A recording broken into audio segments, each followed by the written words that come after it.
Oh dear, it's time to review variance reports again. My favorite time of the month. Do you sense my sarcasm? Y'all, I would rather stick hot needles laced in sriracha sauce into both of my eyeballs than read another loss to lease explanation that talks about occupancy. Gosh, I ain't doing it. So let's talk for a minute about vacancy loss on the variance reports. And one of the responses and explanations for said vacancy loss is higher vacancy than expected at this time. Don't you people know the difference between there, and there? Golly. I mean, you would think you never saw a homophone before. You know, sometimes the explanations might as well read, "This is a variance for the variance about my variance on my variance report." Seriously, it should be a thing. Contract services. There were no contract services needed this month. But yet, you have an expense there. Explain, please. So some managers don't use enough words for explanations. Others use too many. And then you have those that I really feel make up words just so that they sound a little more smartaculous.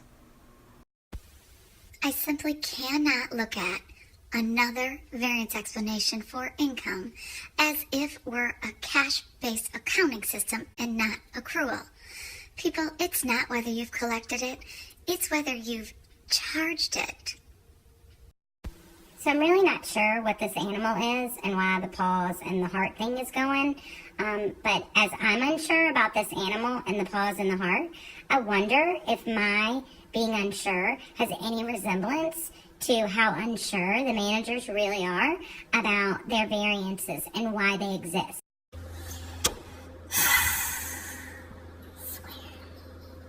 Thank you, Becky.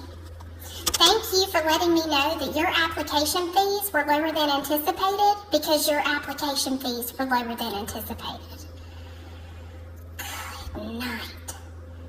I would rather roll around in a patch of poison ivy in my birthday suit than hear one more variance explanation stating the obvious. I ain't doing it.